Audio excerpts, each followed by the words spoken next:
Have you ever wondered why certain people who are much dumber than you, maybe less educated than you, are doing much better in life than you? And no, it's not because they're better than you, it's because they know something that you don't. In this video, I'm going to outline 5 practical ways for you to get ahead of 99% of people. And these are things that I've learned from my own entrepreneurial journey. And no, you don't have to disappear to the Himalayas mountain and be a monk. You don't have to have cold showers. And no, you don't need to find yourself in Bali. We live in an age of short attention spans, endless scrolling on social media, and the need for instant gratification. With the click of a button, you can get takeaways or you can watch Netflix. There's also a global epidemic of obesity. First of all, who the hell am I and why should you listen to me? My name is Kiran Robbin. I trained to be a doctor, but now I'm a professional trader who's been in the markets now for over a decade from the age of 16. This has now enabled me to achieve freedom of time and freedom of location. Before all of this, I was in your exact same situation. I was dreaming big, but starting small. I would look over social media and you would see people who became multimillionaires within a couple of months. Or it seemed that people would have a constant string of victories, but yet you seem to be stuck in the exact same situation. And I wondered why that was. Right now, do you feel like you're the main character in the movie of your own life or the side character in someone else's movie? Unfortunately, society's plan for you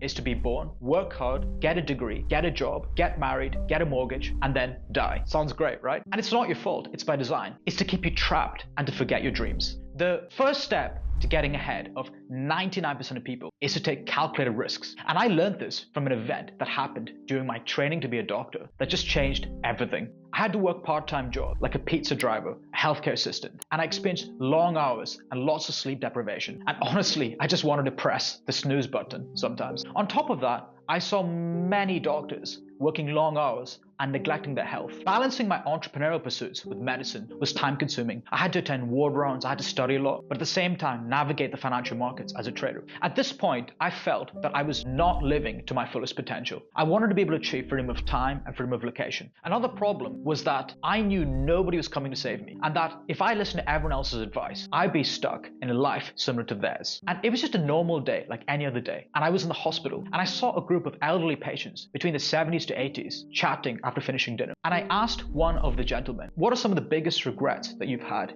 in your life? And there was a brief pause, and the gentleman said, my biggest regret is not going after my dreams and not taking calculated risks. And the funny thing is that all other 9 patients that were in the ward said the exact same thing. This single event was the final catalyst for me to go all in on trading and entrepreneurship after finishing my medicine training. And this calculated risk enabled me to achieve exponential results. It also enabled me to manage funds for professional trading firms, have a coaching business in which I teach clients all over the world. And it also enabled me to develop partnerships. This experience made me realize that to get ahead of 99% of people, you have to take calculated risks. This also has to be combined with the Pareto principle, which states that 80% of results in life come from 20% of efforts. So I ask you, what are some of those 1 or 2 areas in your life that you need to focus on right now that will really maximize your chances of achieving your end goal? And one of the main reasons why many businesses fail is because they actually dilute their focus and focus on too many areas. Most people are too scared to take calculated risks, such as focusing on a business or learning a new skill, because they're too worried about the opinions of others. And this makes sense. Going back to the Stone Age, as cavemen, we went around in groups to be safe. The caveman that actually went away from the herd actually had a higher chance of being killed. But the main problem with following the herd right now is that you could be stuck in a 9-to-5 job you don't like and live a mediocre life. Although I'm saying that you have to take calculated risks, I'm not saying that you have to be careless. You also have to protect the downside. Step 2 of getting ahead of 99% of people is to learn high income skills. Right now, you're probably stuck at Island A, which probably involves doing a job you don't like. And you want to get to Island B, which involves living life on your own terms. Learning high income skills is actually needed to bridge this gap. The problem with working as a doctor or any other 9-to-5 job is that unless you're able to actually clone yourself into multiple copies, you will always be giving up time for money. Society probably taught you to get a stable job, but the people giving you that advice, do you actually like the life that they live? Times have changed since our parents' time, and there is a trend towards online income, and the vast majority of people actually end up doing a job that's not even related to their degree. High income skills are more scalable, and the income is also based on the value you provide as opposed to the number of hours you worked, meaning that you have an unlimited ceiling for earning. The internet has also made learning high income skills easier and more accessible. So now you're probably wondering, what are some high income skills? And there are so many, and these include digital marketing, copywriting, which are essential skills for businesses to convert people into customers. Another example is coaching. If you have an area of expertise or a talent, there are actually people who are willing to pay for your knowledge. So let's say, for example, there's a personal trainer called Sarah. And let's say Sarah is sick of working 50 hours a week at her local gym. And let's say Sarah is an 8 or a 9 out of 10 in terms of her ability as a personal trainer and her fitness knowledge. All she has to do in the coaching business is to help someone else, say who's a 2 or a 3 out of 10, go from that stage to becoming a 6, 7 or an 8 out of 10. Sarah doesn't need to be a world famous personal trainer. There are ways for Sarah to actually use social media or paid advertisements to actually find clients, like Jane, who is, say, the CEO of a company. And if Sarah helps Jane to lose weight, the CEO of a company is able to now be more productive and have more energy. And so now Sarah can be rewarded for the actual impact and value that she's provided to Jane's life, as opposed to being paid by hour. Another example of a high income skill is sales. And you can actually work remotely and sell products on behalf of businesses and actually earn lucrative commissions. And there are actually people making 6, 7 figures a year doing this. Other skills include coding, graphics design. The benefits of high income skills is that they compound with time. Unlike money, skills can't be taken away from you, they can't be lost in a divorce, and they can't be taxed. In my own personal circumstance, I tried various skills like e-commerce, but my passion was trading and investing. I like the fact that you're able to have freedom of time and location. You don't have to worry about office politics, and also your earning potential is unlimited. It's also a very important life skill for any entrepreneur to have. If you're an entrepreneur or business owner and want to be part of a like-minded community and also want to be a profitable trader or investor, then join us at 𝐸𝐥𝐤𝐞. We're one of the leaders in the trading and investing space. Sign up using my link in the description below to get 15% off every month. You get access to the Discord community, daily professional coaching sessions, and also our own custom 𝐸𝐸𝐤𝐤 indicators to really take your trading and investing to the next level. Any business model can work, but it's very important to focus on those 1 or 2 high income skills first before learning others. Good things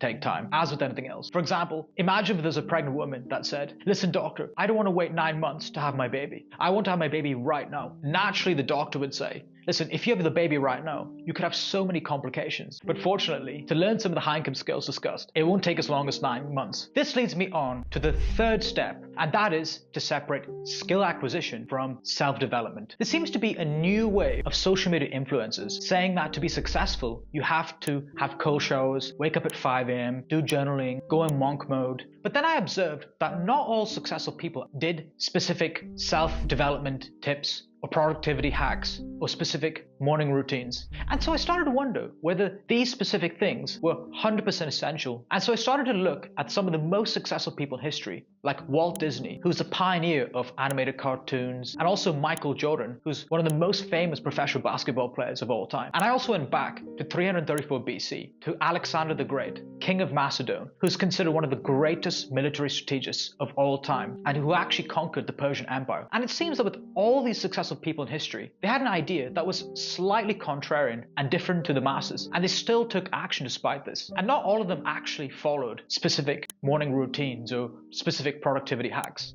Do you think Elon Musk was like, "It's Elon Musk. Unfortunately, I'm going to have to cancel this staff meeting because I forgot to have a cold shower and so I need to go back home"? Probably not, right? The whole point I'm trying to make here is that it's very important to separate self-development, which is more for you and your mindset, from skill acquisition, which is the specific practical skills needed for your business, like copywriting or marketing. I'm not saying that things like meditation is not useful. In fact, there is evidence that meditation has benefits like improving focus and reducing stress. All I'm saying is that productivity hacks and morning routine should not be used as a form of procrastination. And even if you do them, you don't have to be superstitious about missing a day of doing it. You just have to do what works for you in your specific circumstance. I personally wake up at 7:30 a.m. or in some cases 9 a.m. and not 5 a.m. if I'm busy with clients late from the evening before, because waking up at 5 a.m. just completely ruins my biological clock. Of course, things like discipline and focus are important, but come on, you probably already know that it is. And this leads me on to step 4 right now. Do you talk the talk more than you walk the walk? Or do you walk the walk more than you talk the talk? We all know that one friend that always talks big, but they actually never do anything about it. They might say that they're going to start going to the gym 5 times a week, but then they give up after the first week of barely trying. Talking too much about your goals gives you a cheap dopamine release, which makes you think that you've actually achieved the goals when you have not.